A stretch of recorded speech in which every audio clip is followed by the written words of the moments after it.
So you know that by nature, the inventories cannot be converted into cash immediately. It should take time. If you want to immediately sell out all the inventories, you want to sell it below its cost or sometimes free of charge. Otherwise, you can't sell it. So it will take some time. So other assets, okay. Uh, Other assets, debtors. So if you demand the debtors quickly pay it within a month, within a time, I will give you some incentives. So you can recover it. And the bills of exchange, you can discount it at the bank. Or other uh,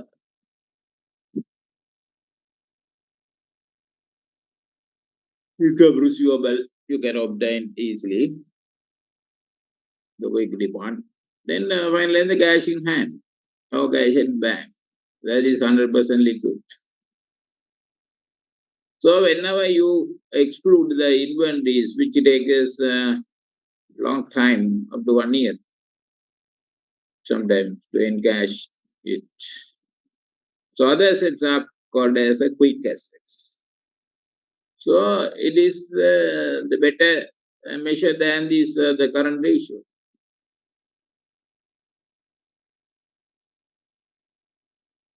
So it measures the relationship between the quick or liquid assets and the current liability. There is a message is given.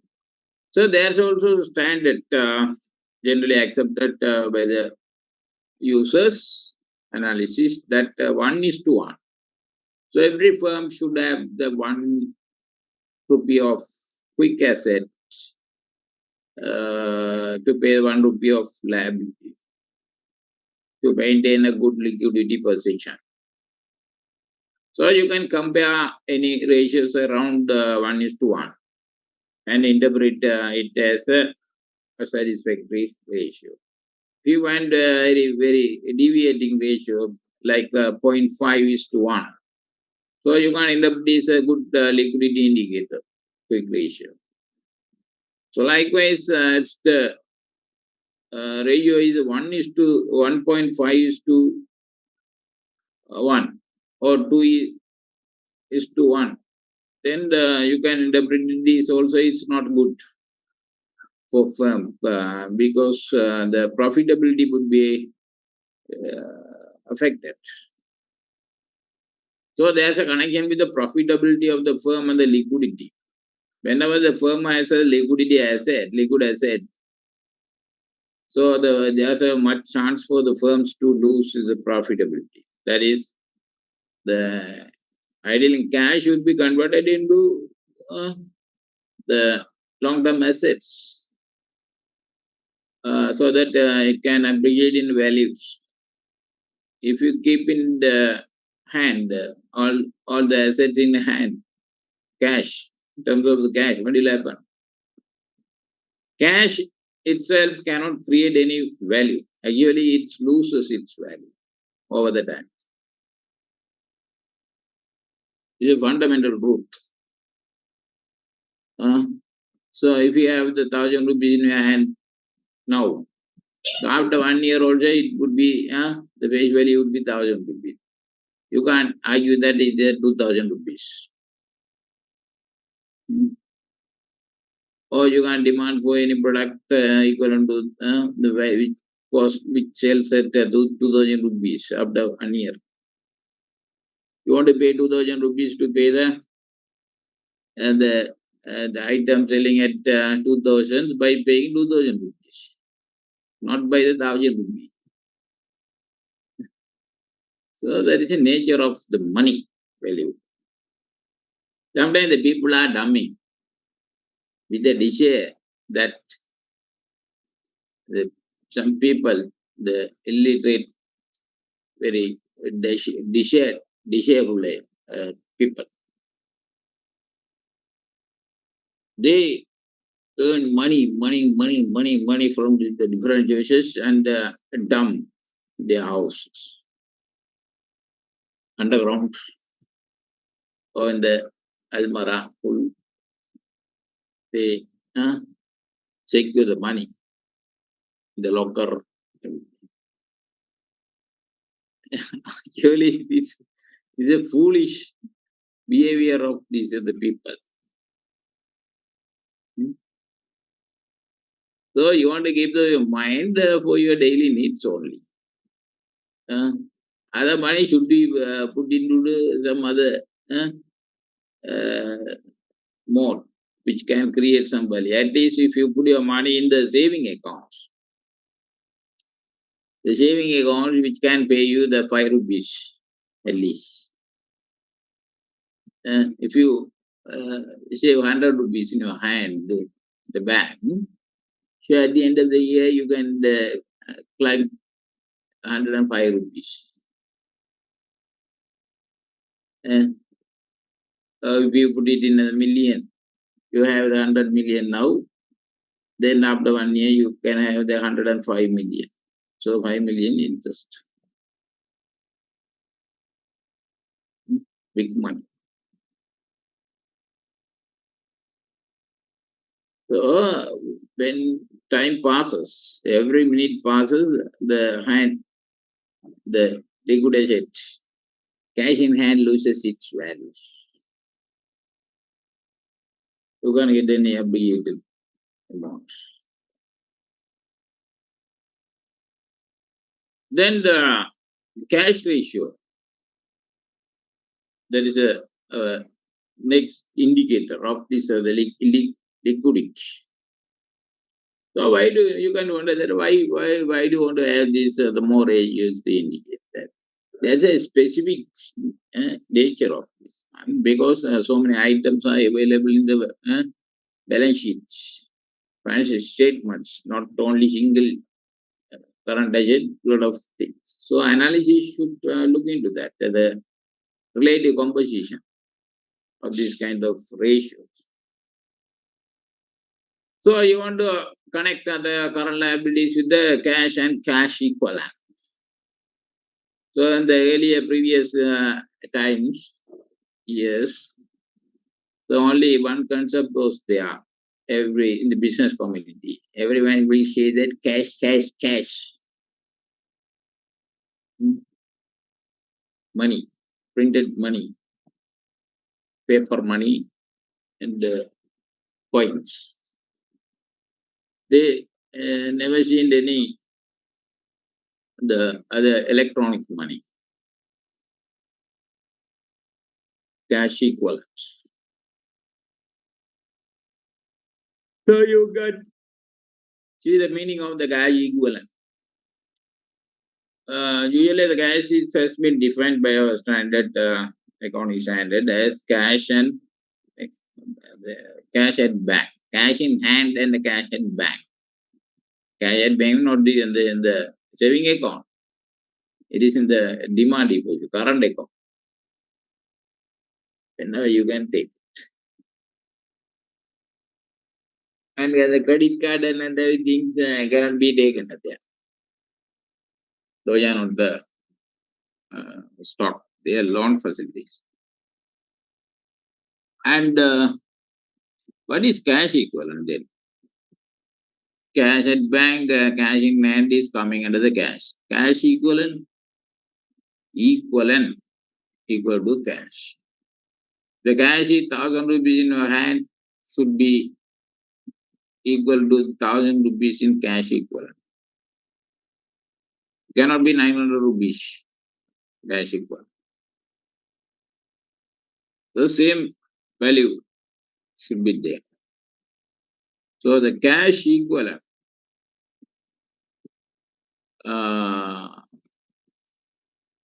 is coming into the modern transactions well, having that some financial instruments, financial money market instruments. So one is quoted for perfect example for graduate the investments in the treasury bills. So those are coming under the category of the marketable securities, short-term marketable highly liquid short-term marketable securities. So, meaning that if you invest your money in a treasury bill, say you buy a 3 months treasury bills using your hand, the cash in hand, 1,000 rupees. So, what is a treasury bill? Is the debt instrument issued by the government, central bank, to the public, or any institution can buy it. So they will borrow money. Government borrow money from the public. They issue that as a promissory note. We pay back your money or by the maturity date, and you give the money today. That's an agreement. If you don't pay, you sue us and recover your money. So legally protected. So that is called treasury bills. So your 1,000 rupees now you are keeping it. So you want to buy the treasury bill. Why?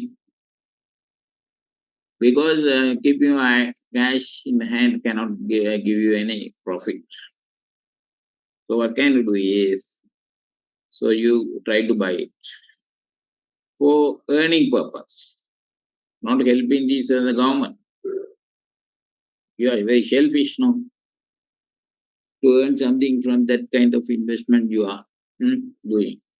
We'll look at that. Then only you are called the rational persons in the world. The way everyone will call you foolish. So you should be the rational. And you see that the central bank will issue that the treasury bill to have the ownership for say 1,000 rupees. Yeah, 3 months short.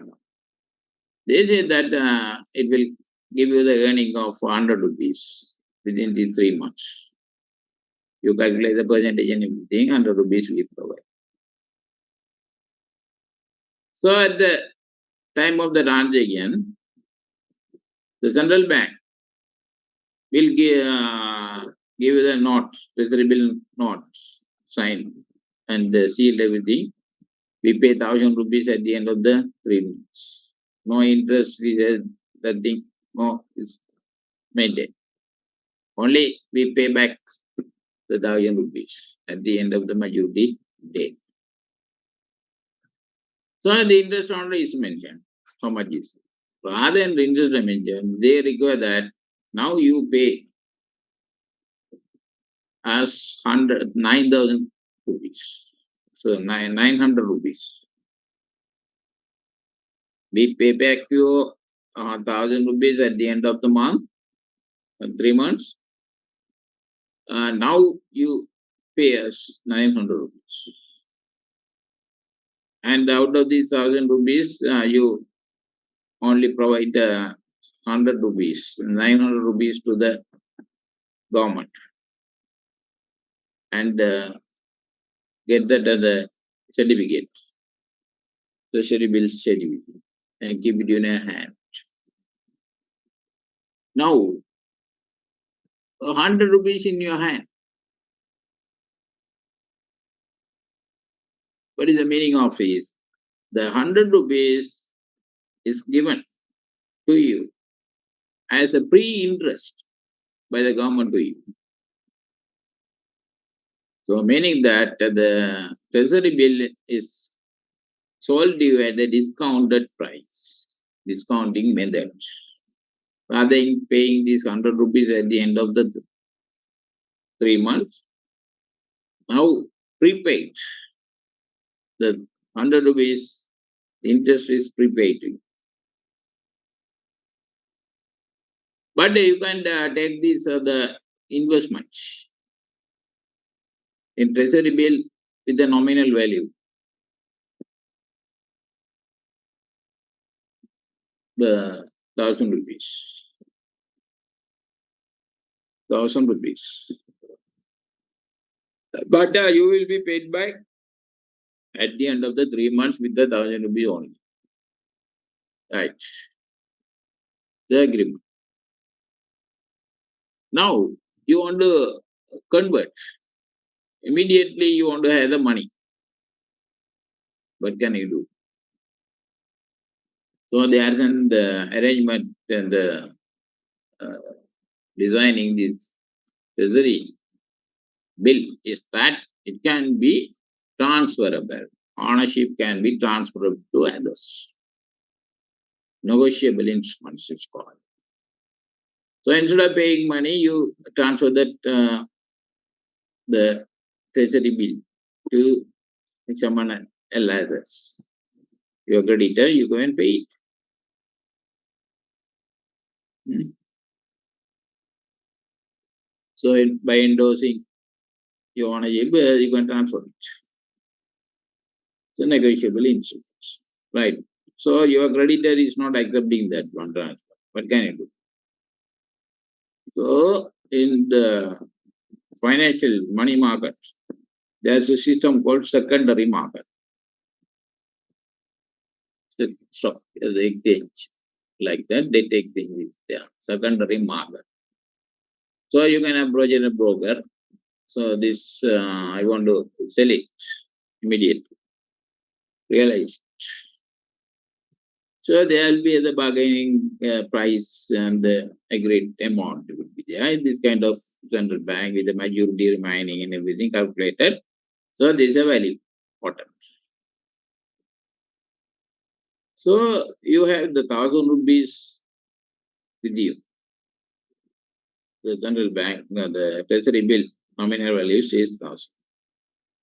Say after 1 month you are going to sell it. But 1,000 rupees would be repaid by the government at the end of the 3 months. 2 months more. So what can you do? You want to realize the assets, the treasury bills, just more than that you have paid at the time you bought it. At the time you bought it, the price was 900 rupees. You paid. Now suppose that you can get the money 970 rupees, 20 rupees. 920 rupees. So 20 rupees more than the you paid. After 1 month, you realize.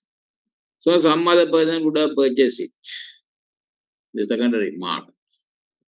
So only gone with the person. So the person is become as the owner or holder of this treasury. Likewise, the person will trade next day, that day. So that's why that particular instrument, treasury bill would be uh, changing its possession from person to person, like cash. So that's why it's become as a cash equal. But there's a condition that if you convert your money, the investments in treasury bills into cash in the secondary market, you can't lose the money. Suppose that you bought the money, the result bill for 900 rupees. Now, if you can sell it in the market as 800 rupees, so 100 rupees loss for you, even 124. Real value is 924. So if the loss is very high, you can't take it as a cash equal. So that's why it has been clearly defined, highly liquid asset subject to insignificance of the loss of the principal. Has been defined. Very highly liquid assets. So insignificance, say it may be just say you have paid 900 rupees. So if you realize for 895 rupees, okay. 5 rupees, you can neglect. No one can take that one. 5 rupees is very mere difference. That is called insignificance, risk of loss.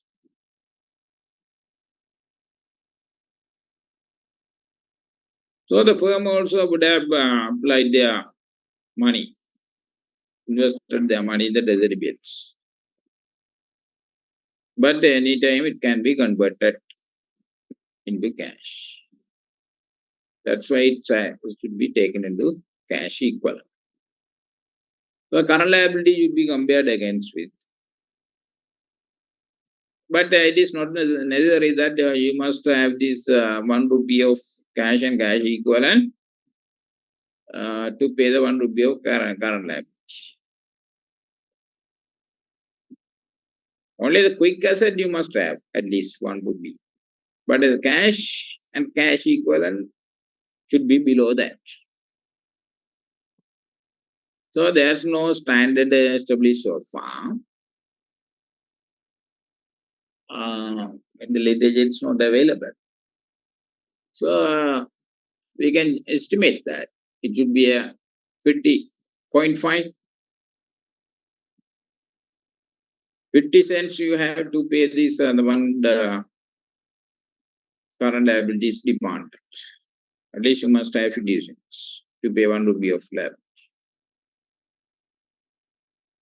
If you find that the actual is very, very low, say 0.1, 0.2, at that time you tend to interpret it's not a good liquidity position as indicated by the cash ratio in the zone here.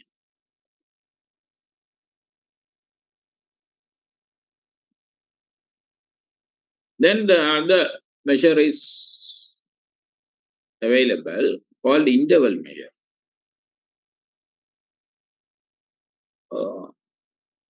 It's a new one. Current assets minus inventory. Again, the quick assets. That should be divided by average daily operating expense. The average daily operating expense is 1 rupee. The quick assets also must be 1 rupee at least. At least you should have the 1 rupee of the current assets. That is the minimum one. Average daily operating expense. What is the maximum? Maximum only can you have these 1,000 rupees. To meet the 1 rupee of daily operating expense, can you have 1,000 rupees of other current asset minus inventories? Liquid assets. No one can accept it. There should be a reasonable limit. Reasonable limit. Minimum maybe more than 1. Double measures. And achievement may be judged as 2 rupees or 3 rupees. Something around that. Not too much of times. 10 times. 100 times. So no one can accept that kind of optimal. So it relates liquid asset to average daily operating cash flows.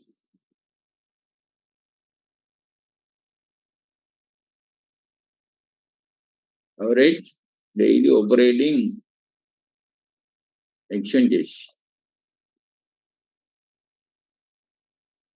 by paying cash.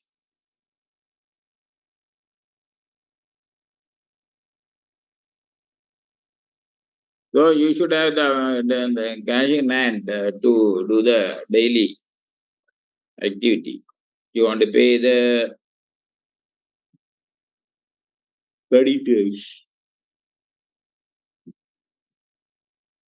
for buying materials. or you can directly purchase materials. You want to pay carriage, you want to pay uh,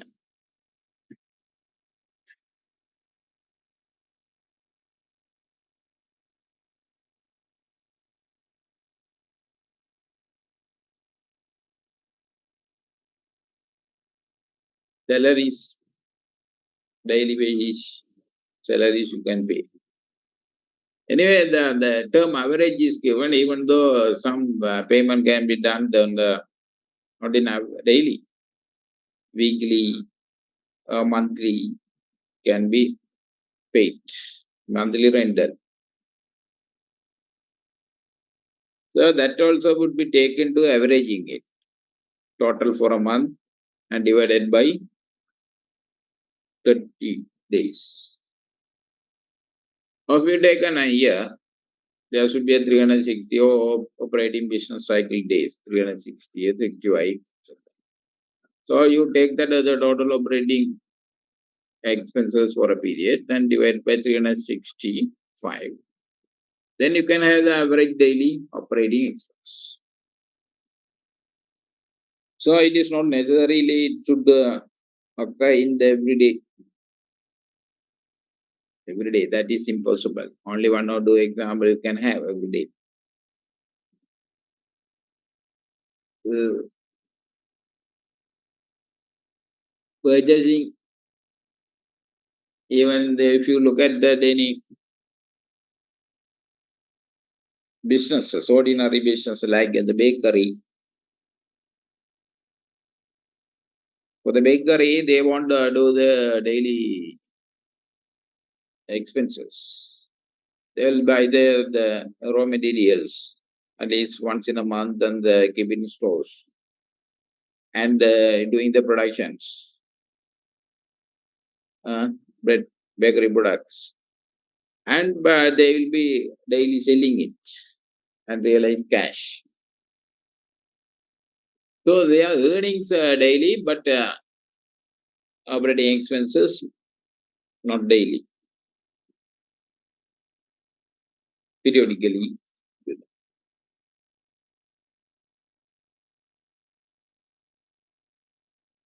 So the indicator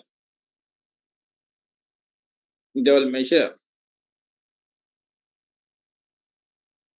should be interpreted by when the interval measure is more than one or and just around the one, you can interpret it as a good one.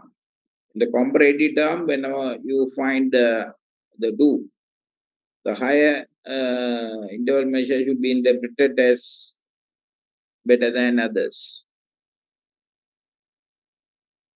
But if it is below one, definitely you can note that it is not a good indicator for the firm. So one more is available in the literature, net working capital ratio. So it's also related to our internal measures.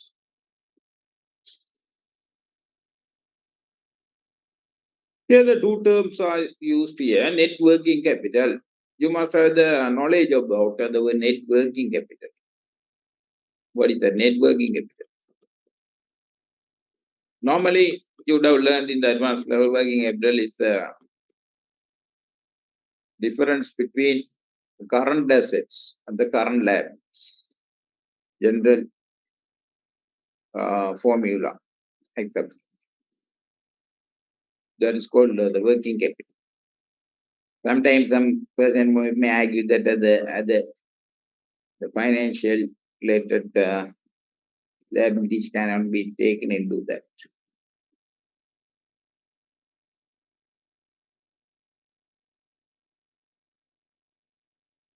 Bank overdraft.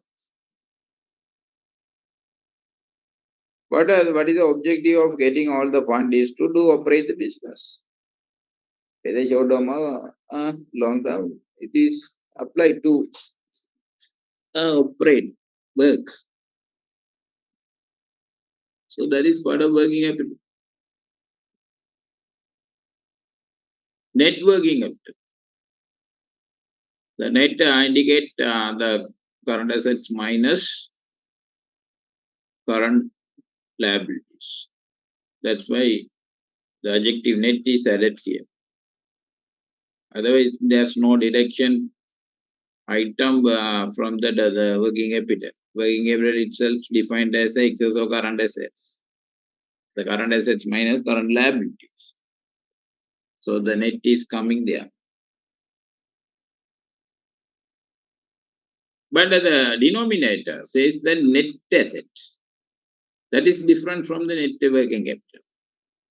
Net asset, you would have seen earlier that slides, is equal to the equity, representing equity perfectly.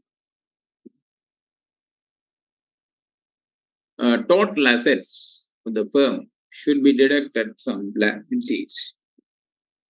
The liability side, the balance sheet, you can observe that in the title says liabilities.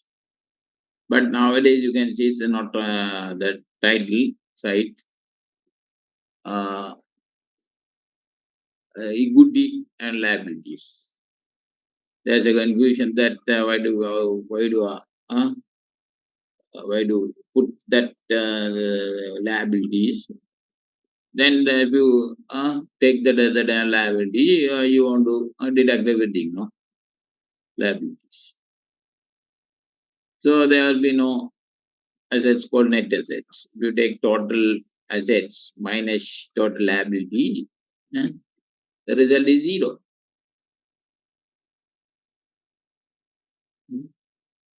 So that's why nowadays in the accounting classification is meaningful that the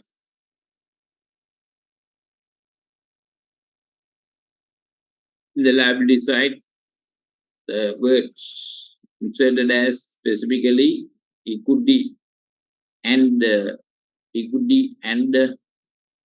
other liabilities, all liabilities. So you would have seen earlier the net asset is total assets minus. You can define it as external liabilities, total external liabilities. Even in the sense theoretically, the equity fund is belonging to the owner, whether the owner is a shareholder or the single owner or private owner, or that is that. So when a firm is registered as a business, according to our accounting concept, business entity concept, that is a fundamental concept. The firm is separate from its owner. Firm is separate from owner.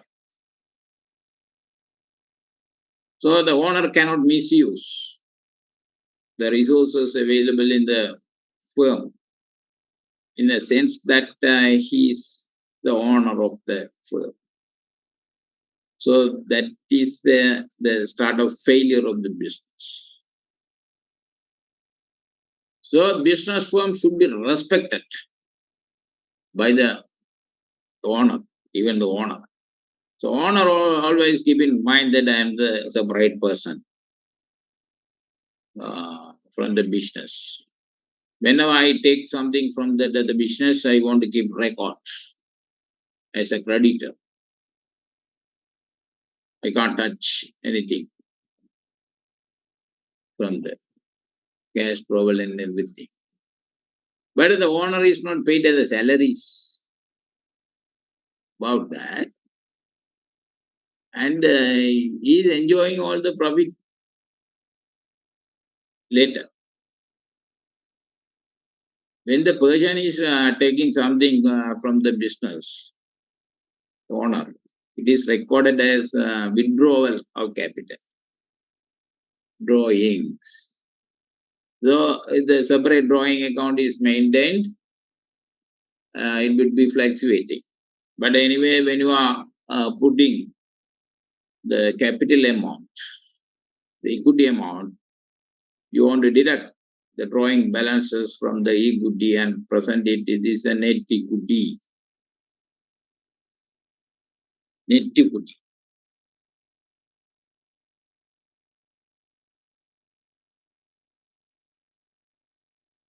So other liabilities payable to others, the capital providers, banks, the CEB, electricity bill, telephone bill, established tax authority. So if you so that any amounts due at the end of the financial year, that is called liabilities. External liabilities. External liabilities. So all the external liabilities should be deducted from that and the total asset to get that net assets. So there's the one item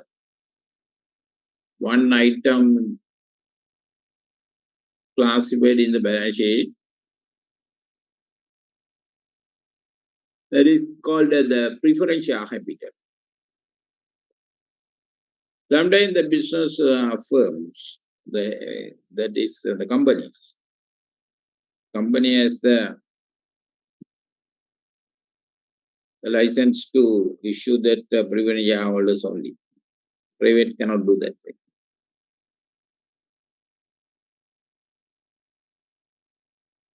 So nature of the preferential capital is similar to the nature of this our liabilities, external liabilities capital. The payment is fixed, the payment fixed dividend, and the preference in climbing and dues. So they had the demands and everything. So that cannot be anyway taken into part of the equity. So it would be falling as an external liabilities, long-term liability.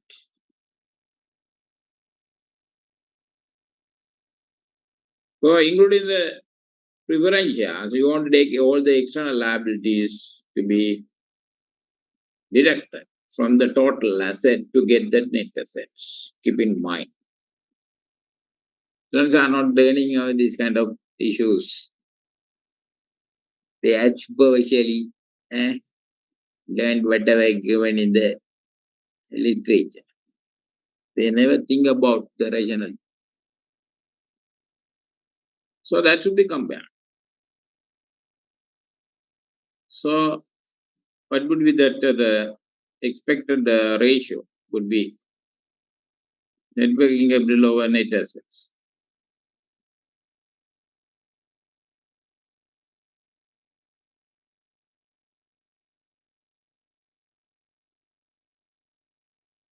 Liquidity.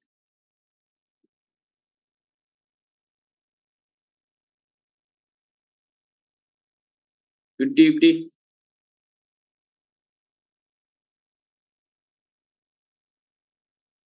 So you can't find any measurement, the interpretation guides regarding this net working capital. Only literature says that it relates net working capital net assets.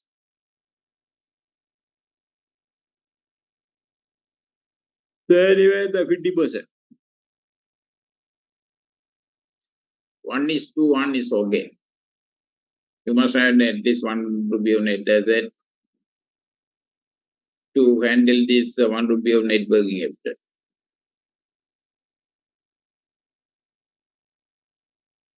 Right.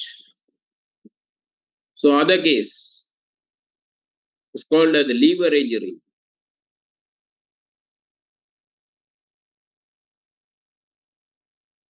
So the earlier part, liquidity part, short term solvency.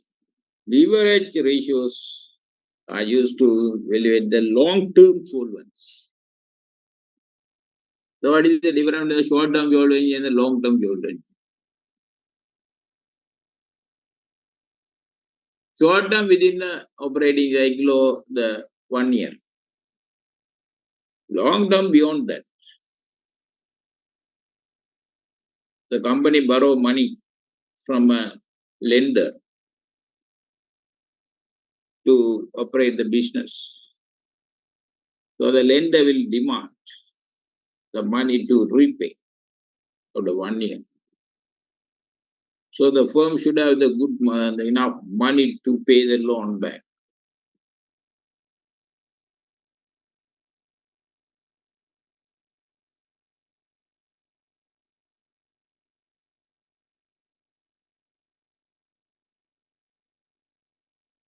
Hmm.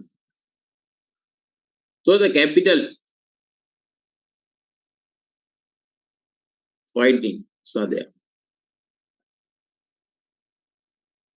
Suppose that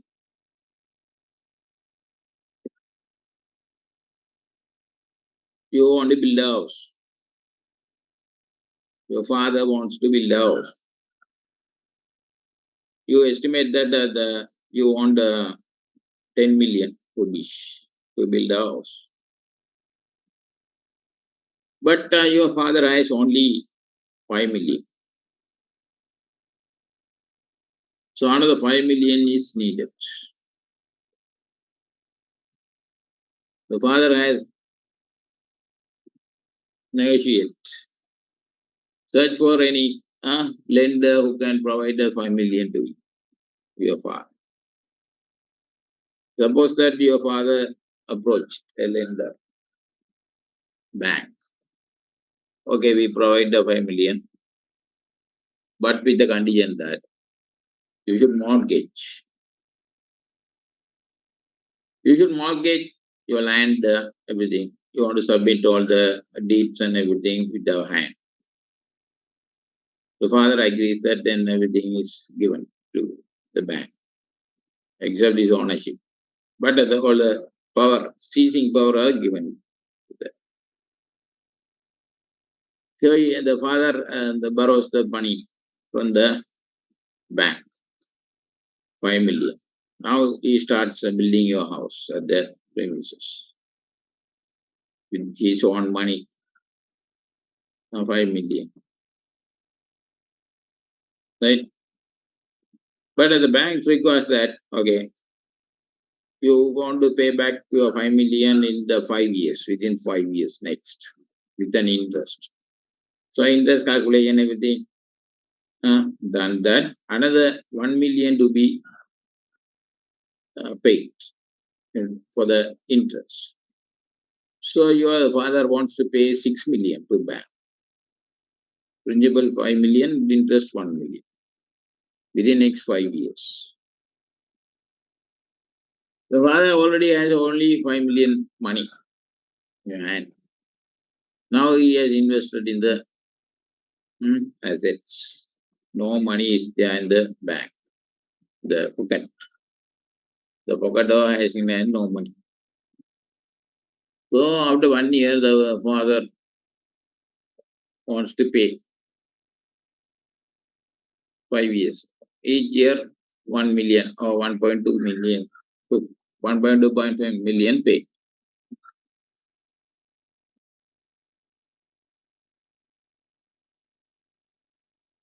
So for my 1 year, the father managed that. With the additional income and savings, he managed to pay that debt. The second year also he managed. But the third year is a problem. Suppose that your father got ill, no capacity to earn money much to pay the debt. What will happen? The bank will take actions. Whether you are bankrupted or not, or ill or not, their legal protection is that. No, we can't tolerate. So we give another 1 month, within that you pay all the dues. Even father did not satisfy their demands. The bank will file a case against you. The court case, the court will order that, okay, the bank, you have the right to seize the property. Then the bank people will come and seize your house, and every control uh, would be given to the bank by the court. You do whatever things you can use, you can dispose or sell or realize with. So you and your father and families would be evacuated from the house, removed, get out. The bank will capture that. Then the banks wants only the money to be back for them. So they can't doing business with your house.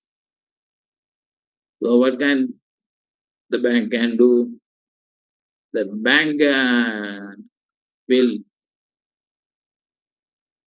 dispose the house in auctions, public auctions. So the purchaser will purchase that assets, paying all the money is demanded, quoted by the bank, the auction price. Now your house in the hands of the people who bought that one. You are in the street. You, you are in the street now. Your even you have paid the two installments, 2.5 million you have paid. Only the balance is there. The bank will not pay anything for you anymore.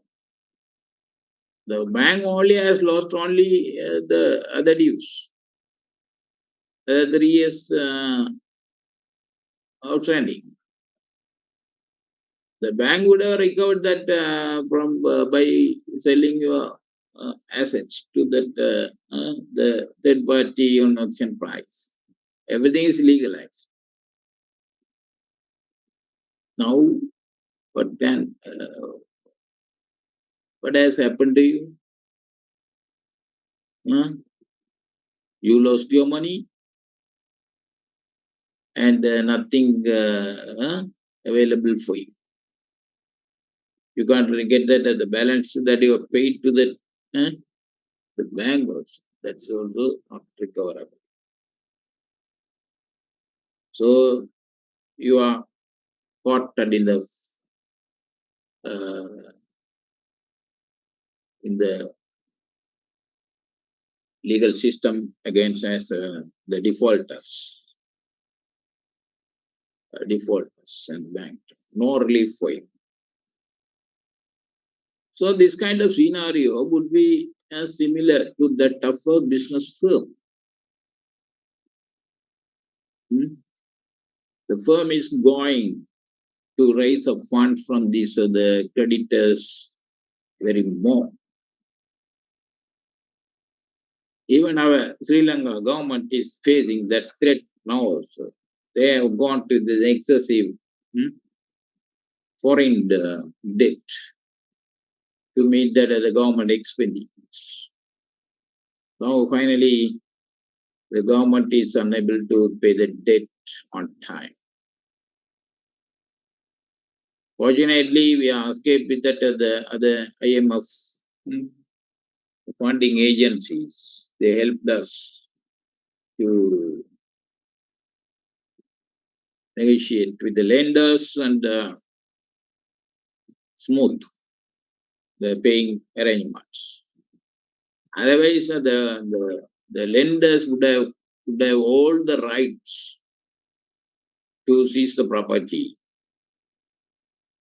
seize the country.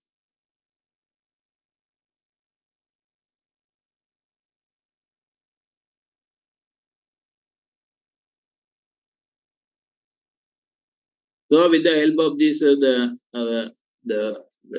world type of organizations like the World Bank, IMF, and the UN, the other conferences, these kind of the countries are surviving. Hmm.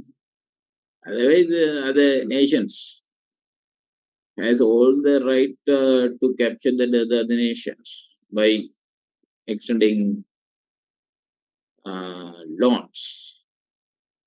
So the countries obtaining the foreign loans must be under the threat always.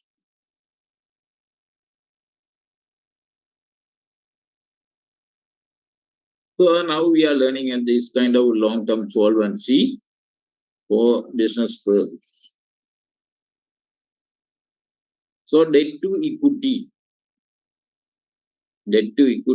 is a primary indicator. That's why I said you have 5 million money, other 5 million money you can borrow. That is the max. 0.5. That is also in danger. Then the other hearing some different versions. Then the total debt into subdivided into long-term debt to equity, short-term debt to equity, and total debt to equity. Then the debt service, that is called the fixed interest coverage.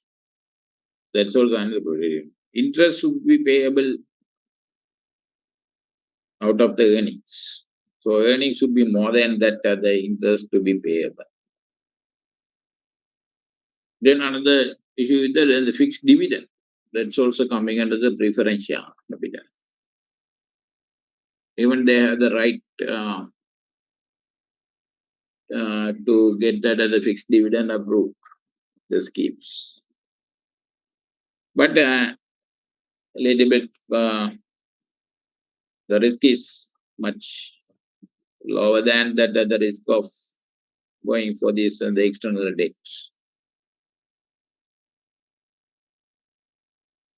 Arrears, even the arrears cannot be considered in the case of the debt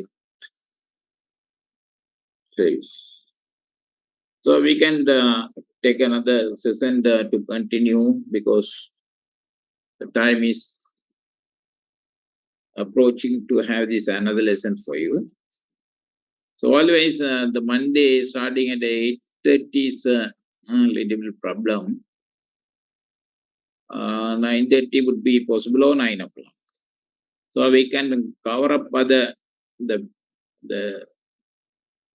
the hours, 3 hours lectures for a week with the other available hours allocated to the tutorials. The timetable is available.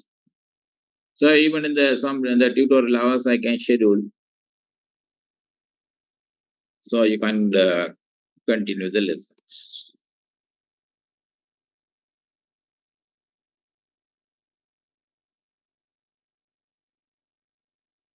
So you learned what I have uploaded to you. First, all this ratio. Then we can work on some exercises. How to calculate the ratios and interpretations. So you can simply perceive that the calculation will be easy. The calculation sometimes very complications. Getting the right information from the available data given in the question. So we should discuss all the issues in the practice.